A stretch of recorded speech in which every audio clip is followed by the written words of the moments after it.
Bonjour tout le monde, on va commencer notre cours en mycologie.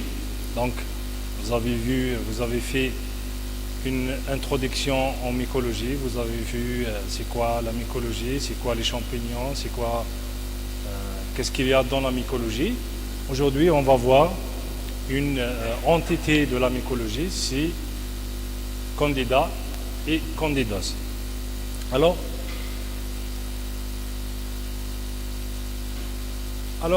c'est quoi Candida? Donc, c'est une levure.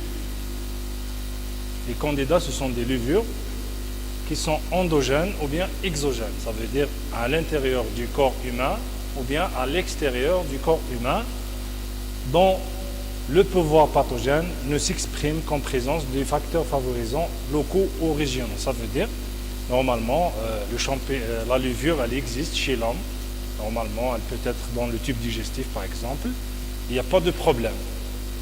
Mais cette levure, elle s'exprime lorsqu'il y a un facteur favorisant. Donc, lorsqu'il y a un facteur qui favorise le développement de cette levure. Parmi ces facteurs favorisants, il y a les facteurs localisés. Dans les levuroses, dans les candidoses, il y a deux types. Il y a les formes localisées, il y a les formes invasives. Donc les formes localisées, ça veut dire les formes superficielles, à savoir cutanées ou bien muqueuses, et les formes invasives à l'intérieur du corps humain. Le diagnostic des candidoses se fait à la suite de plusieurs arguments, à savoir les arguments cliniques, les signes cliniques. Donc le clinicien est orienté par certains signes cliniques, ou bien signes radiologiques et effectivement les signes biologiques. Les candidoses, l'émergence du sida a entraîné une augmentation des candidoses oropharyngiques et œsophagiennes. Donc généralement le clinicien, quand il voit une candidose œsophagienne, là il suspecte l'atteinte par le VIH. C'est clair.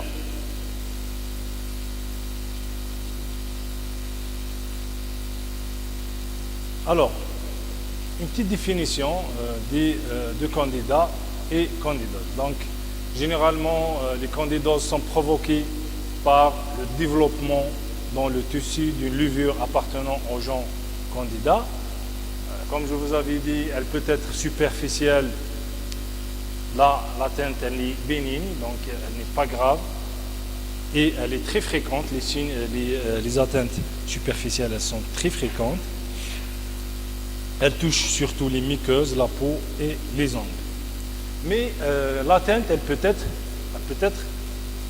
profonde. Là, elle fait la gravité de cette atteinte fongique. Donc, c'est une atteinte assez grave. Et elle se développe, l'atteinte, bien le champignon se développe sur un terrain particulier avec toujours présence de facteurs favorisants. Donc c'est pourquoi on classe cette levure dans les infections opportunistes. Ça veut dire infection opportuniste, Kingulkum, par exemple, est-ce que cette levure est une infection opportuniste? Donc elle est classée dans les infections opportunistes. Opportuniste, ça veut dire elle ne fait rien, mais lorsqu'il y a un terrain particulier, surtout un terrain immunodéprimé, là, la levure, elle va s'exprimer ou bien elle va se majorer. D'accord? On commence par la classification. Donc, elle appartient au rani des champignons fungi, la division des Ascomycotina, la classe des Ascomycètes, l'ordre des Acaromycetales, le genre Candida. Donc jusqu'à aujourd'hui, on compte plus de 200 espèces, mais 35 espèces qui nous intéressent, nous, en pathologie humaine, seulement 35 espèces. Et je vais citer quelques espèces.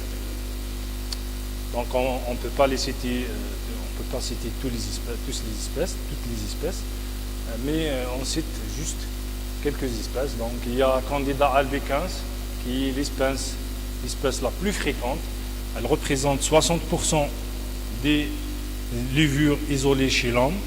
Il y a Candida glabrata, qui est normalement commensale des voies génito-urinaires et de l'intestin de l'homme, mais parfois elle peut provoquer des candidoses chez l'homme.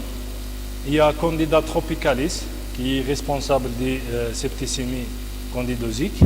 Il y a Candida parapsilosis, qui donne des lésions au niveau de la peau, des ongles et des septicémies. Il y a Candida kéfir, il y a Candida krusei, qui est résistante au fluconazole, donc c'est le caractère essentiel de Candida krusei. Il y a Candida dubliensis, qui est très proche de Candida albicans, donc elle a des caractéristiques phénotypiques très proches de Candida albicans. Il y a Candida africana, qui est proche aussi de Candida albicans. Il y a les autres espèces. La morphologie. Alors, si on voit au microscope la levure Candida, donc il s'agit d'une petite levure, comme vous voyez ici, unicellulaire, donc une seule cellule. Elle mesure de 2 à 4 micromètres de diamètre. Et cette levure, elle se multiplie par bourgeonnement et elle produit, généralement, des produit un vrai ou un pseudo-mycélium, donc comme celui-là, donc là c'est un pseudo-mycélium. Et aussi elle porte des blastospores. Donc là ce sont des blastospores. Regardez la levure, il y a des bourgeonnements ou bien des pseudofilaments ou bien des pseudo-mycéliums. Le mode de contamination. Comment l'homme est contaminé par ce champignon. Donc généralement la contamination la plus importante c'est la contamination endogène. Endogène, ça veut dire le champignon est à l'intérieur généralement du corps humain et la contamination se fait par un phénomène endogène.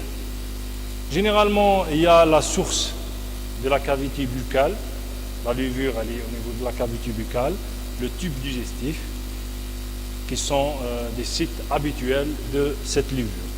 Il y a aussi le site habituel au niveau du vagin qui est fréquent surtout chez les femmes enceintes, parce que généralement lorsque la femme elle est enceinte, là il y aura une petite immunodépression, la femme enceinte qui est enceinte, elle est en légère immunodépression, c'est hormonal, voilà, c'est physiologique. Et là, ça provoque quelques atteintes, quelques infections. Et parmi ces infections, il y a les candidoses. Et parmi les infections les plus fréquentes, c'est les vulvovaginites chez la femme enceinte. Il y a aussi les voies urinaires. Il y a aussi le mode de contamination mère-enfant aussi. Il y a aussi la voie sexuelle. Il y a aussi la contamination extra-humaine et surtout elle est liée à l'air ou bien parfois le matériel souillé, par exemple lors du pose d'un cathéter, par exemple. Là, le cathéter, lorsqu'on pose un cathéter, donc là il y a un risque, surtout si le matériel est souillé. D'accord? Il y a en quatrième point, le quatrième point, c'est les facteurs favorisants. Qu'est-ce qui favorise l'atteinte par les candidoses? En premier lieu, c'est les facteurs locaux. Donc les facteurs locaux, à savoir l'humidité et la macération, qui sont des facteurs qui favorisent le développement de cette levure. Et ces deux facteurs sont généralement retrouvés chez les ménagères et les plongeurs. Donc parce qu'il y a beaucoup d'humidité, donc les plongeurs, la tenue les plongeurs généralement, il sera pendant une période assez longue et en conséquence, parmi les conséquences, il y a l'atteinte par ce qui provoque le développement de cette levurose. Il y a aussi l'occlusion trop rigoureuse par les vêtements, par exemple les couches chez les petits enfants, ou bien les chaussures. Les chaussures, surtout chez les sportifs. Parfois aussi l'hygiène défectueuse et aussi la localisation au niveau des plis. Cette lésion, elle est fréquente surtout au niveau des plaies, à savoir les plaies, par exemple, axillaires, sous-mammaires, ou bien les plaies interdigitales et inter-orteils.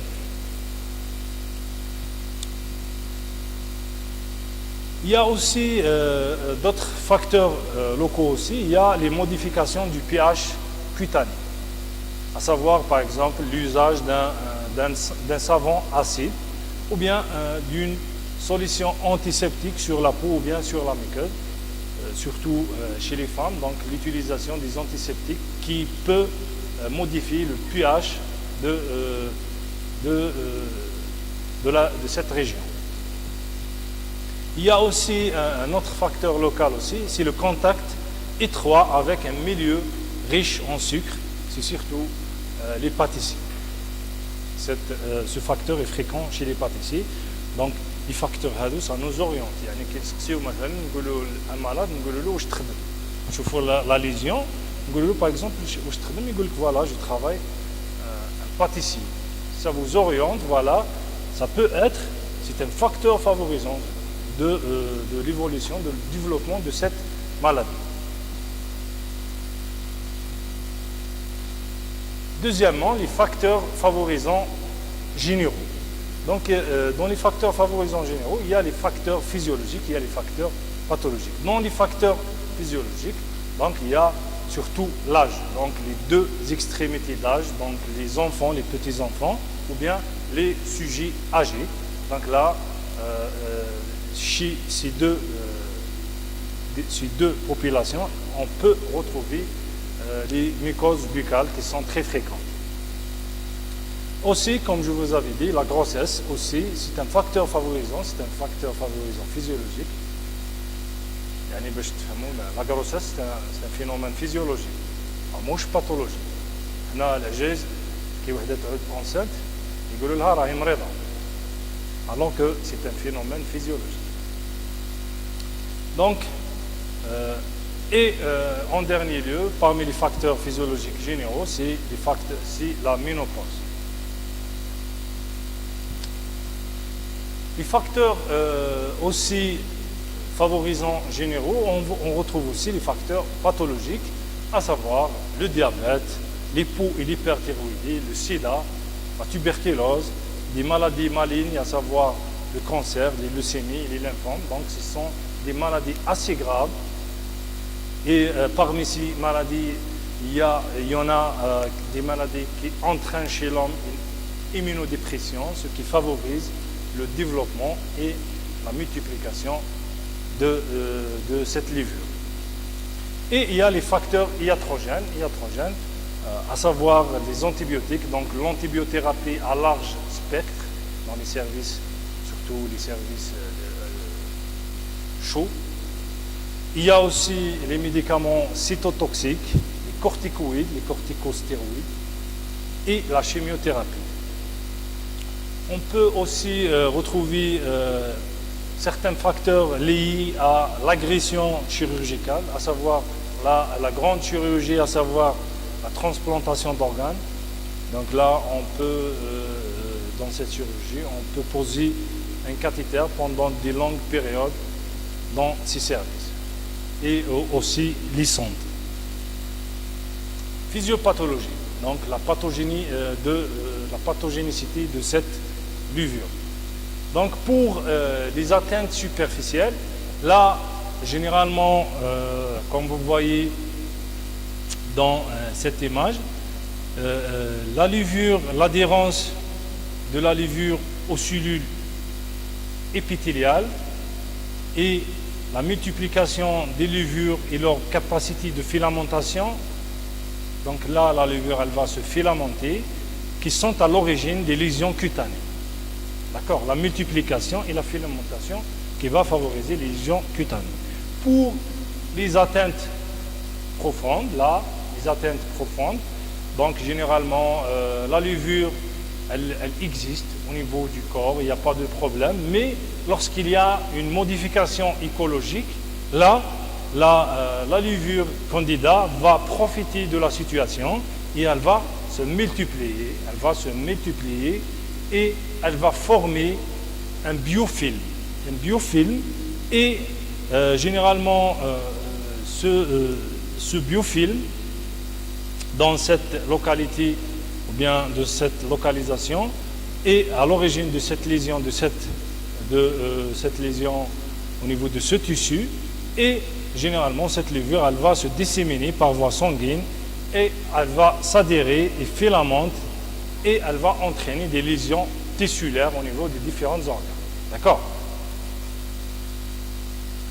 Cliniquement, qu'est-ce qu'il y a comme lésion clinique, bien comme atteinte clinique, comme signe clinique lors de l'atteinte par candida?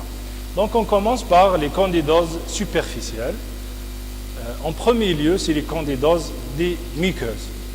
Dans les candidoses des muqueuses, on retrouve les candidoses oropharyngiques qui sont très fréquentes. Dans les candidoses oropharyngiques, on retrouve trois formes. Il y a la forme pseudomembraneuse ou bien le mugu. Le mugu, là, شفتوه ولا ما شفتوش؟ نلقاوه beaucoup plus عند الولاد الصغار. الولاد الصغار كي يرضعوا كي نحلوا quand on ouvre la bouche, on retrouve surtout ces lésions qui ont un aspect blanchâtre. C'est un enduit blanchâtre au niveau de la bouche. On l'appelle le mugu. Cette atteinte est appelée mugu, c'est très fréquent et très connu par les médecins, les différents médecins. Donc c'est une atteinte fongique qui est due à candida. Généralement, elle est fréquente chez les petits enfants et aussi elle est fréquente chez les sujets atteints de VIH.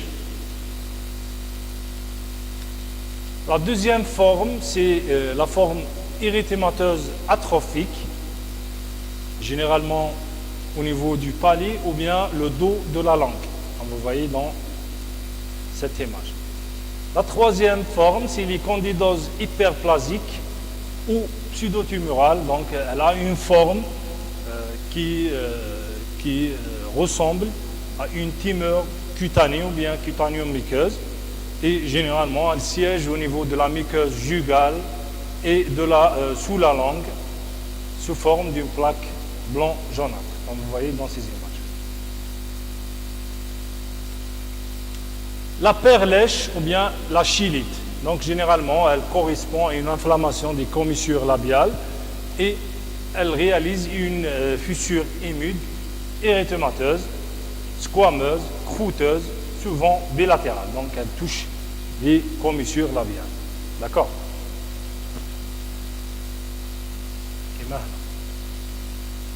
Elle est très fréquente normalement. Tout le monde a vu cette lésion. En deuxièmement, les candidoses digestives. Donc les candidoses digestives, elles touchent surtout l'œsophage, comme vous voyez dans ces images. Donc là, c'est des images lors de l'endoscopie digestive. Là, on voit des taches blanchâtres au niveau de l'œsophage, mais elle peut toucher aussi l'estomac et le côlon. Mais l'œsophage est le plus fréquemment touché. Candida albicans, c'est l'espèce la plus incriminée. Donc généralement, l'œsophagite à candida, c'est un marqueur de l'infection à VIH. Généralement, elle peut entraîner des dysphagies et des douleurs rétrosternales. Troisièmement, les candidoses génitales. Donc, chez la femme, généralement, elle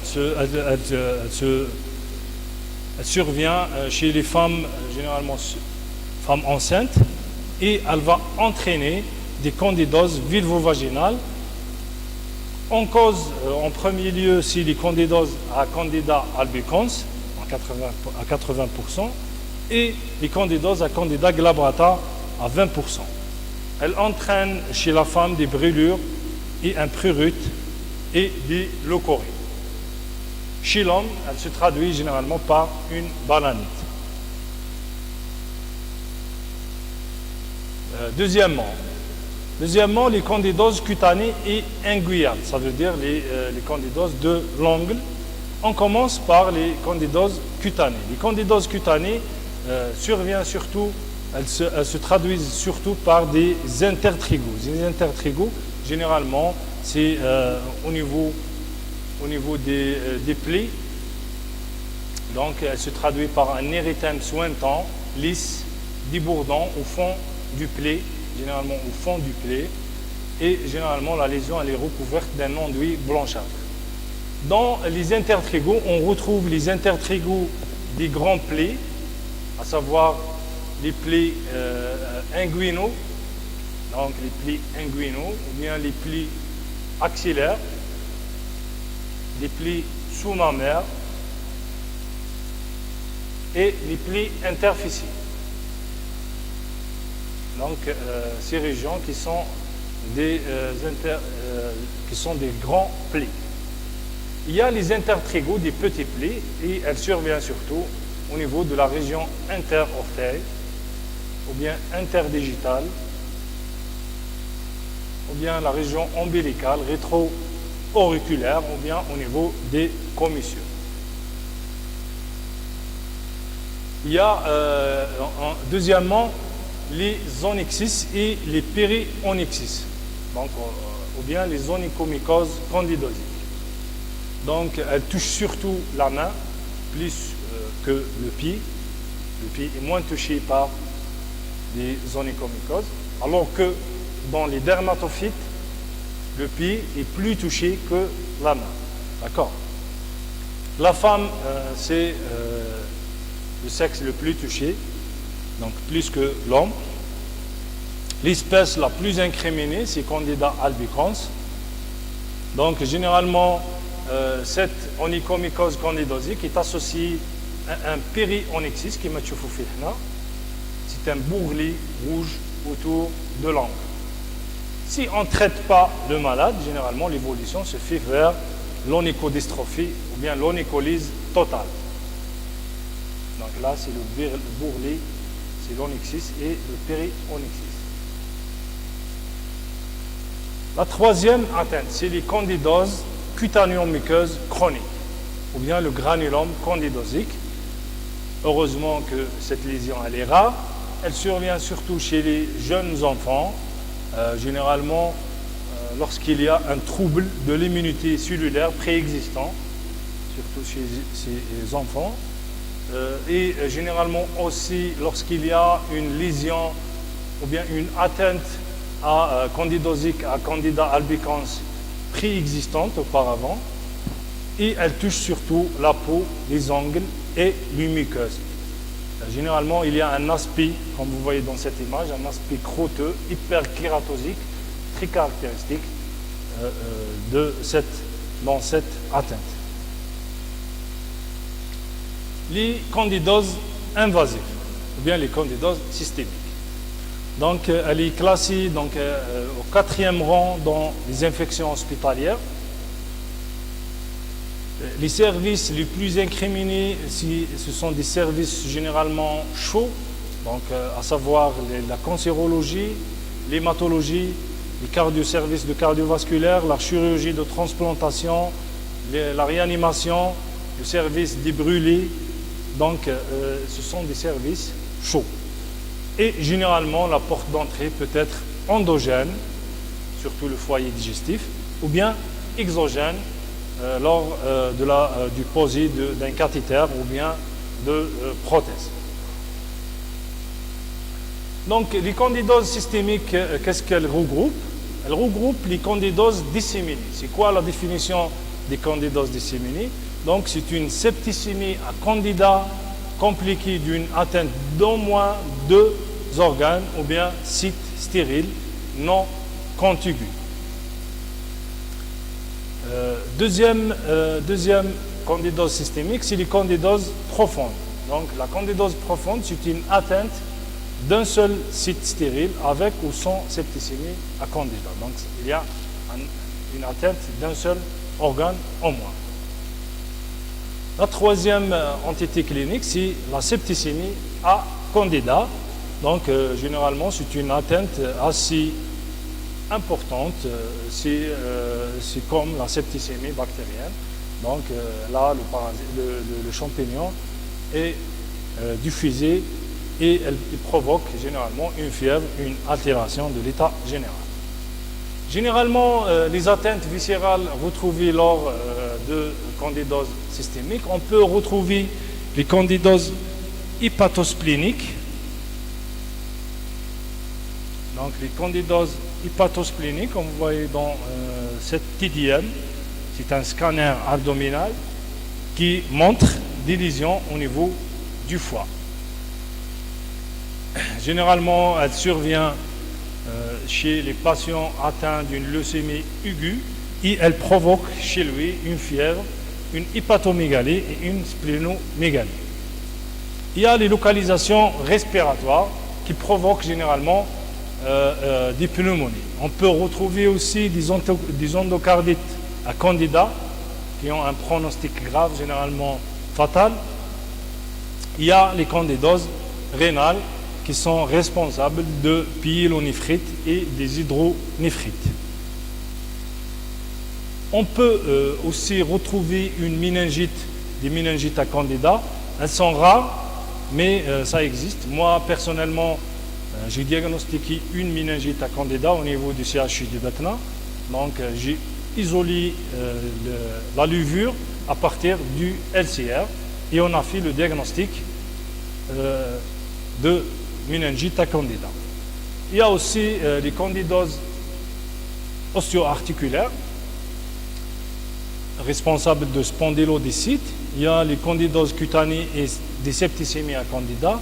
Et il y a les autres candidoses, à savoir l'asthme à candida. Il y a aussi l'eczéma, les urticaires, les rhinites, les sinusites à candida. Donc, ça existe, c'est fréquent. C'est pas fréquent, mais ça existe. Voilà, c'est des lésions cutanées ou bien des lésions oculaires qui sont dues à candida. Le diagnostic, comment on fait le diagnostic? Généralement, le diagnostic, il repose sur l'examen direct et la culture. Pour la plupart des champignons, généralement, le diagnostic ta'nan déroule l'examen direct ou la culture. Mais dans notre cas de candidose, il faut se renseigner, c'est pas dans notre cas seulement, mais en général, il faut se renseigner, il faut savoir les signes cliniques de cette atteinte. Pourquoi? Pour s'orienter, qu'est-ce qu'on va chercher. Donc il faut bien savoir les signes cliniques. Il faut aussi rechercher les facteurs favorisants. Donc il faut faire un interrogatoire assez minutieux. Généralement, tous les prélèvements sont transportés dans des récipients stériles. Donc pour les candidoses superficielles, généralement le prélèvement se fait par exemple au niveau de la muqueuse par un écouvillon. Donc on frotte 2 écouvillons, un écouvillon pour l'examen direct et un écouvillon pour la culture. Pour la peau et les angles, donc généralement on va gratter avec une curette ou bien un vaccinostyle et on récupère la poudre du grattage sur un récipient stérile. Pour le périonyxis, généralement, on prélève la sérosité par pression du bourrelet érythémateux. Donc on fait une pression sur le bourrelet et on récupère la sérosité. Qu'est-ce qu'on voit à l'examen direct? Donc généralement, on ajoute du sérum physiologique au prélèvement, ou bien on peut ajouter un éclaircissant qui est représenté par la solution de potasse à 10% ou bien 30%, ou bien le noir de chlorazole. Généralement, si on ajoute ces différents éclaircissants, qu'est-ce qu'on va observer au microscope? Généralement, on va observer une levure arrondie, de 4 à 8 micromètres. Généralement, elle est bourgeonnante. D'accord? Parfois, on n'arrive pas à faire le diagnostic par l'examen direct. Donc, c'est pourquoi on a recours à la culture. Donc, c'est très essentiel de faire la culture au cours de la mycologie. Généralement, la culture des candidoses se fait sur le milieu saboureux, le milieu saboureux, et on ajoute un antibiotique qui est le chloramphénicol ou bien la gentamicine. Pourquoi on ajoute un antibiotique? Voilà.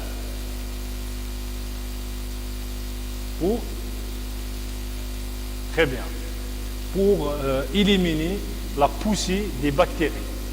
Yani, on déroule l'antibiotique parce que généralement la poussée des bactéries elle est plus rapide que les champignons. Donc si on laisse le milieu sans antibiotiques, généralement, il y a développement de bactéries avant que le champignon se développe. D'accord? On ajoute aussi l'actidione, donc qui permet de différencier certaines espèces, à savoir, par exemple, le Candida albicans qui pousse en présence de l'actidione, alors que Candida tropicalis ne pousse pas. Généralement, qu'est-ce qu'on va, avant de voir, donc généralement, les champignons de type Candida poussent à 37 degrés, donc c'est une température pour le développement, essentiel pour le développement de Candida. Généralement, la poussée elle est rapide au bout de 48 heures. On fait le prélèvement, au bout de 48 heures, on récupère la culture. Qu'est-ce qu'on va retrouver au niveau de la culture? Généralement, on retrouve des colonies qui sont blanc-crème, comme vous voyez dans ces images. Les colonies se forment blanc-crème. Donc, on a l'examen direct, on a la culture. Là, on va identifier la culture. Donc, on a retrouvé la levure. Il s'agit de Candida, mais on n'a pas identifié l'espèce. Donc, voici les différentes techniques qui nous permettent d'identifier l'espèce. Donc, qui est Candida albicans, c'est l'espèce la plus incriminée en pathologie humaine. Donc, les différentes techniques se basent généralement sur l'identification de Candida albicans. Et parmi ces techniques, donc l'identification de Candida albicans, parmi ces techniques, il y a la culture sur le milieu PCB. PCB, ça veut dire pomme de terre, carotte et bile. Généralement, on fait la culture au bout de, après 24 à 48 heures, à 27 degrés, donc dans un milieu assez pauvre. On observe généralement formation de chlamydospores, qui sont des spores terminales ou bien latérales, rondes ou ovales, qui mesurent de 6 à 16 micromètres de diamètre, généralement à parois épaisses et à double contour, comme vous voyez dans ces images. Donc, il s'agit de Candida albicans. C'est la seule espèce qui produit ces chlamydospores. Donc à votre niveau, c'est la seule espèce. La deuxième technique, c'est le rice cream. Donc le rice cream, c'est un milieu aussi, qu'on voit ici. Donc on incube pendant 24 à 48 heures, à 27, toujours à 27 degrés. S'il y a formation de mycélium ou bien un pseudomycélium, plus les chlamydospores, donc là, il s'agit de Candida albicans aussi. Il y a aussi le troisième test, c'est le test de filamentation, ou bien la filamentation dans le sérum, ou bien le test de blastèse. Il y a plusieurs nominations. Donc, ce test il est basé sur la rapide germination de levure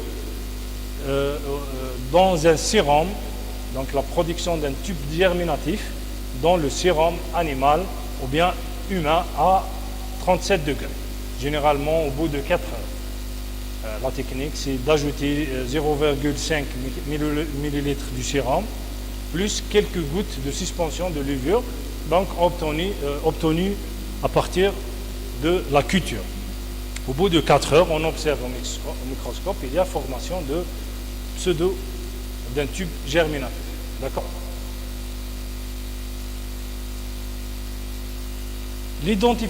Pour l'identification des autres espèces de Candida, il y a plusieurs techniques. Par exemple, il y a la sensibilité à l'actidione. Par exemple, le Candida tropicalis, elle ne pousse pas en présence de cet antibiotique. Il y a aussi l'oxanogramme du carbone.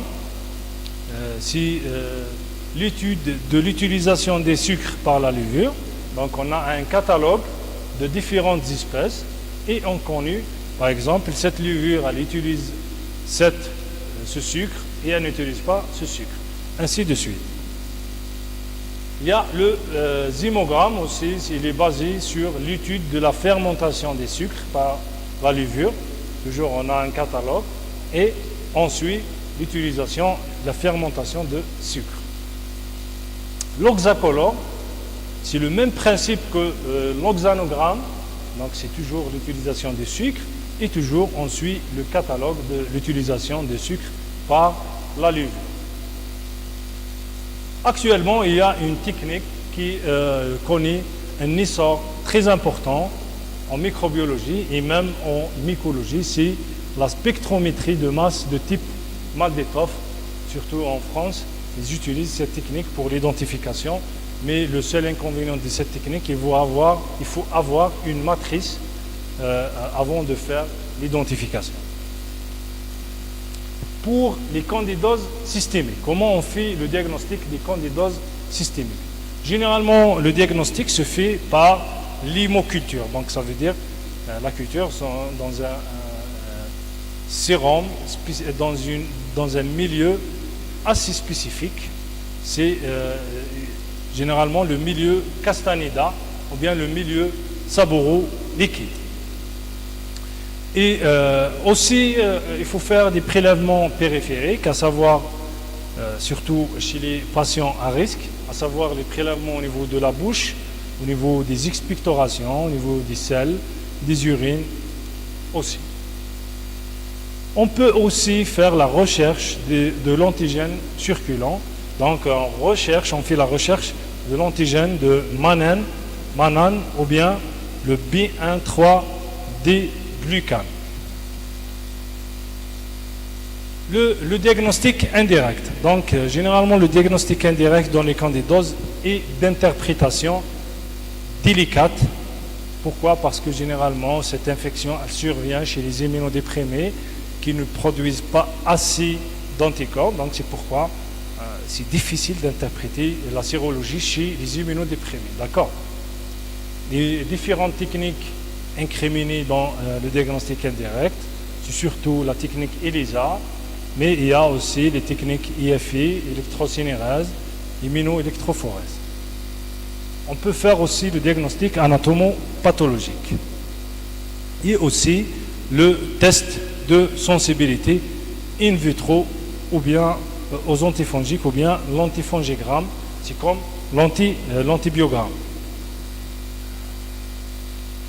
Le traitement pour les candidoses superficielles, là le traitement est facile, normalement surtout pour les candidoses cutanées, c'est généralement l'utilisation des topiques antifongiques représentés par les imidazolés polyènes, les cyclopyroxolamines pendant 2 à 4 semaines. Généralement, par exemple, le kétoconazole, crème 12% pendant 12%, une application x2 par semaine, généralement pendant 2 à 4 semaines.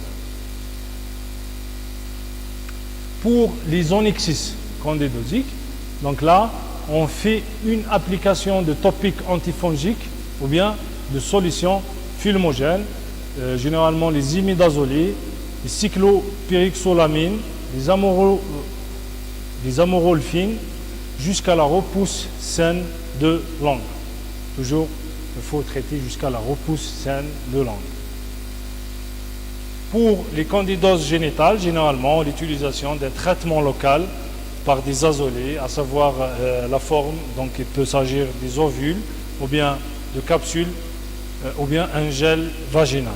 Généralement, on donne une ovule pendant 3 jours. Pour les candidoses oropharyngées, généralement, on utilise les antifongiques locaux qui sont représentés par essentiellement la nystatine, l'amphotericine B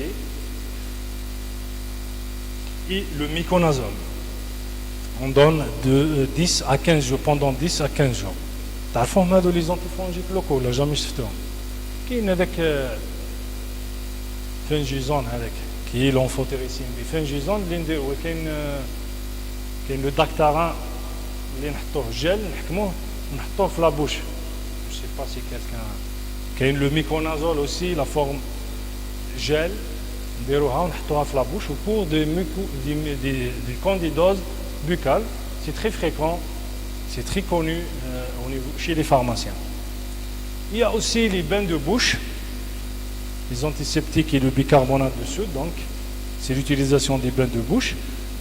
Chez les immunodéprimés, donc on préconise un traitement local, sinon on associe le fluconazole, un traitement par voie orale, à une posologie de 100 à 200 mg par jour. Pour les candidoses systémiques, généralement le traitement des candidoses systémiques se fait 15 jours après la dernière hémoculture positive. Donc il faut toujours aller jusqu'à la dernière 15 jours après la dernière hémoculture positive. C'est pourquoi on doit faire des hémocultures. Généralement, le traitement est fait par l'amphotéricine dioxycholate. Mais si la levure est identifiée, donc là, le traitement est adapté selon la levure. Généralement, on donne l'amphotéricine B, ou bien le voriconazole, ou bien le posaconazole, qui sont utilisés dans certaines indications. La prévention, c'est surtout chez les sujets qui sont immunodéprimés. Donc il faut arrêter le tabac et l'alcool. Il faut avoir une hygiène bucco-dentaire très importante. Il faut utiliser des bains de bouche. Par exemple, le chlorhexidine, c'est un excellent antifongique. On ne le chlorhexidine, les bains de bouche. Donc, les bains de bouche qui sont des excellents antifongiques. Et la mise en état dentaire, donc surtout le traitement des caries et le détartrage. Aussi, ne pas manger entre les repas. Il faut éviter de manger entre les repas, surtout les sucreries. Et l'application des principes d'hygiène hospitalière de base, surtout au niveau des services à risque, surtout les services de chirurgie à risque. Voilà, je vous remercie pour votre attention. Si vous avez des questions, n'hésitez pas. Donc là, c'est le premier cours. Badan Zido, pause, Badan Zido, deuxième cours. D'accord?